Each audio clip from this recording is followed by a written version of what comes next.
Hello and welcome to week 3 of the Let's Play Olympics 2. This week we've got Krazy Kreatures, an unlicensed puzzler for the NES. With everything, including a hungry cursor. Looks good to me. I should mention this game doesn't really have music, just beeps and boops. So I put in my own custom soundtrack. But here's Krazy Kreatures. Your goal is to match these animals 3 of a kind to clear them from the board and get points. And since this is a score challenge, we're going to want as many points as we can muster. You can match the animals diagonal, vertical, horizontal. Heck, you can match them 4 or 5 of a kind for more points. Once they stop coming in, however, you've got to match as many as you can before time runs out, and clear the board. The more empty spaces you have, the more points you get, with a 500-point bonus if you manage to clear the entire board. Isn't that just lovely? I gotta say, though, real talk, this is an amazing choice for a Week 3 game. I mean, the Let's Play Olympics have mostly featured block droppers, you know, Dr. Mario, Tetris, what have you. And those games are pretty much just endurance runs. Survive the onslaught and get as many points as you can. Not so with Krazy Kreatures. There's never really any danger of dying in this game. At least not on the easy setting here anyway that I'm on, but I've tried it on medium, and all you really get is less time to do what you're trying to do. And for a score challenge, that's just unacceptable, because you gotta get the best score you can, after all. What I really like about this game is that because it's not just a one-note thing, a block dropper where your goal is to simply survive, the game can actually add levels of complexity with each different wave. It introduces new concepts, like more animals on screen. Like, now we have 4 different kinds: dogs, cats, snails, and pink elephants. And we're going to encounter more as we go along. It adds a difficulty curve to this puzzle game, and I really enjoy that. It makes me feel rewarded for blasting through and learning new things, and learning how to make a better score. This is wonderful. This is a great puzzle game, but it's sort of a 1-2 punch as well. Not only is this a great puzzle game, it's a great unlicensed game. Which, really, you can hardly count how many of those exist in the world, considering what other people have this week. And if you don't know what I'm talking about, look below.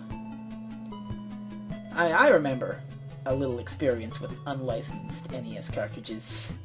You've got your Tengens and your Codemasters. I've had run-ins with those, but probably the best one I remember, I never owned, but someone related to me had it. Something that I did not know the name of for years, but I recently found out what it was called. 31 in 1. It wasn't even original unlicensed content, to be fair. Not like Krazy Kreatures here. It was just 31 other NES games packed into one cart. Things that never really left Japan, like Popeye or Circus Charlie. There are a few others, but those are the ones I remember the best. And that is a really good unlicensed cart. I saw it once at this shop, and I really should have bought that. If I had known, I suspected that it was that same cart, but I didn't know for sure. Ended up buying a Gyrus instead. That's a pretty good shmup, but not quite as good as Krazy Kreatures. This is like my new favorite puzzle game. I'm sorry, Kirby's Avalanche. You've been unseated. This is great. Even if we don't have so much time to match, but there's a few little strategies you can use to get a high score.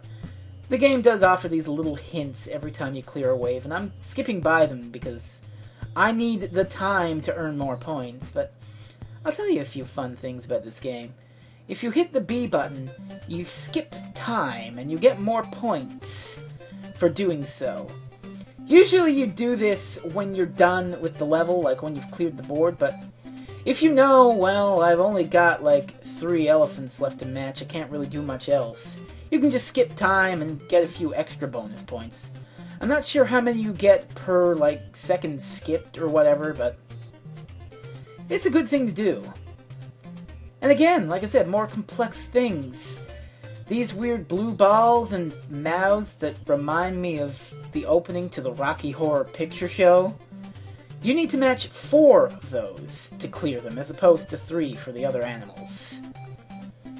So we're already adding a level of complexity. You need more space to clear these things out. And that's just great. It's adding complexity without, you know, getting stale and being a one-note game. I love that. I freaking love that. This is brilliant. Absolutely, positively brilliant. Even though matching these things is kind of a little hard because, well, you can't go through the walls. You have to move your cursor around. Cursor can't go through walls, unfortunately. But we cleared out a lot of stuff, and we can move on to the next level. I like that hint. There is no hint number 4. That's cute. We're adding more new elements. The books, another item that you got to match 4 of. But more importantly, for high scoring, you've got the question marks. Sort of a wild card / bomb object.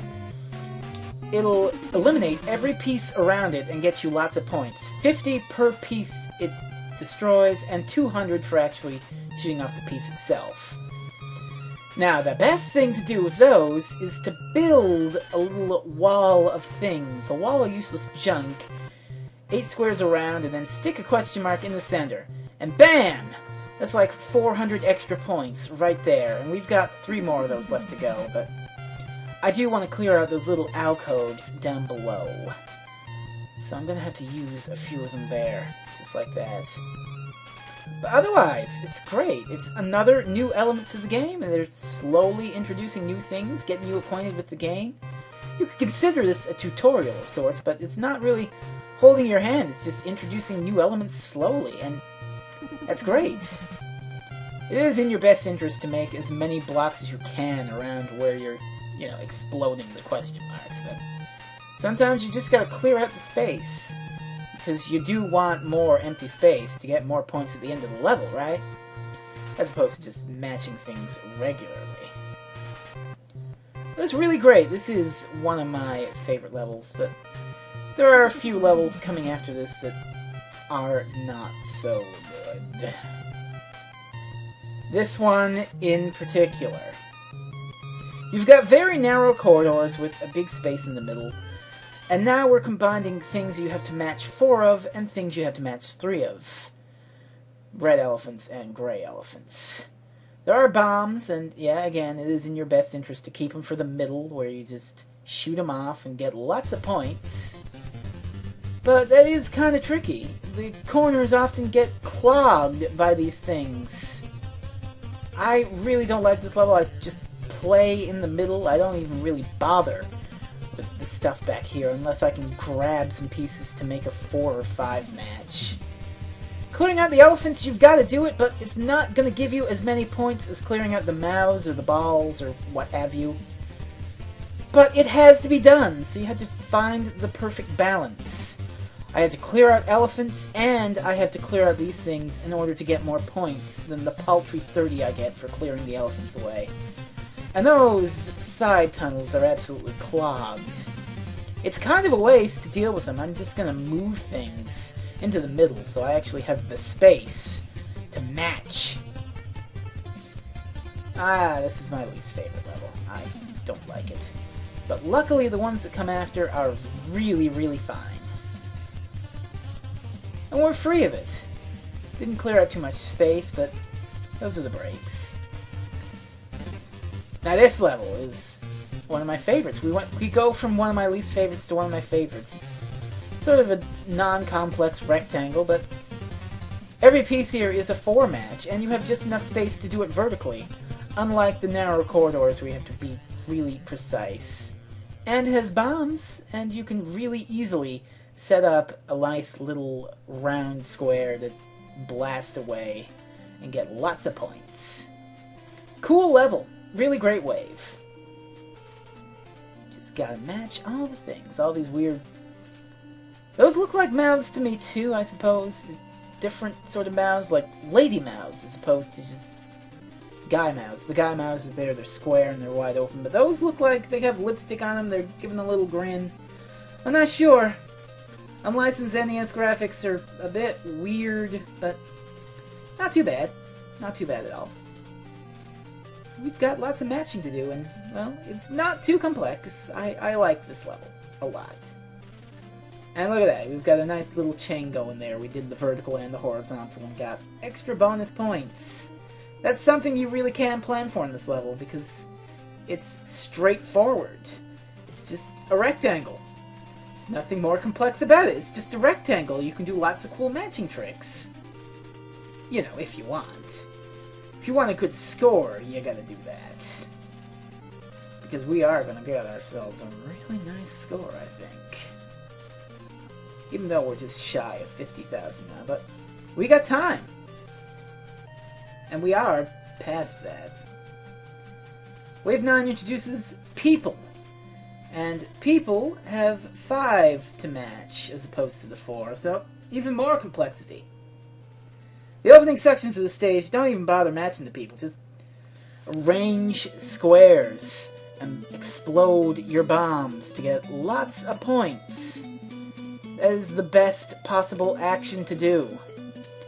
The secret to success, if you will, because look at all those points. It's like, I haven't even counted how many points it is. It's at least 400, probably even 500, to be honest with you. The only downside is if you pick up a bomb and you're not ready to put it anywhere, well, putting it down will just explode it anyway, so you gotta make sure when you pick up a question mark that you're ready to blow that thing up. But once they're all gone, you can match people, and since they come 5 in a row to match, you can make some really long chains. 3 or 4 on either side, and then you match in the middle. That's a lot of points right there. You still only got 2 sorts of sets of people here, but it's nothing we can't handle. And you get a decent amount of points for even the basic chain. 150, that's great. That's wonderful. But we can end that level rather quickly. We're doing really well, and we're going on to Wave 10, which makes things more complex because it adds cats again. And they're more of a hindrance than anything, because they're in your way. It's something to get in your way of matching the people to get high points. All these cats prevent it, and you have to waste time getting rid of them, but they don't give a very high point yield. So just use your bombs again. They give you quite a lot. Get rid of as many cats as you can, and then just focus on matching people, because those are your biggest point gains. Matching the people. This is difficult because the cats are getting in the way, as you can see. But we can handle it. Just move things around, match some cats if needed, to get rid of them, get them out of the way. Shouldn't waste too much time. And keep on matching them people for wonderful bonus points. And if you're really in a jam, well, you can just mash the B button and end the level really quickly and get even more points from that. You know, once you're satisfied with how well you've done on the level.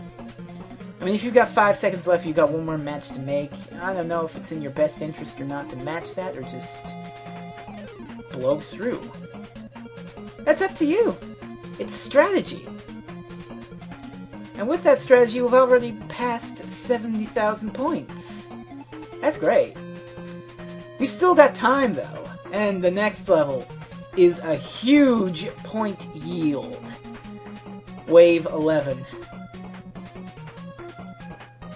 We've only got puppies and these stupid heads, and some cats too, but the heads move in such a way that they make incredible chains just by existing. You can just plop one down and make a whole row of people and get a lot of points really fast. It's wonderful. It's just, look at the points I'm getting for just matching these heads that have sat there already. They put themselves in these positions. All I have to do is take advantage of the game's programming and earn all sorts of points. Again, you don't want to bother with the puppies or the kitties. Just match the people heads. We've got plenty of time left. So, just mash the button and get lots of points! With about 6 seconds left, I'm just gonna blow up things as fast as I can. And that'll be our final score, 86,090. Wonderful! Absolutely wonderful! Bye-bye rabbits and brown elephants, and Let's Play Olympics to watchers. See you next week.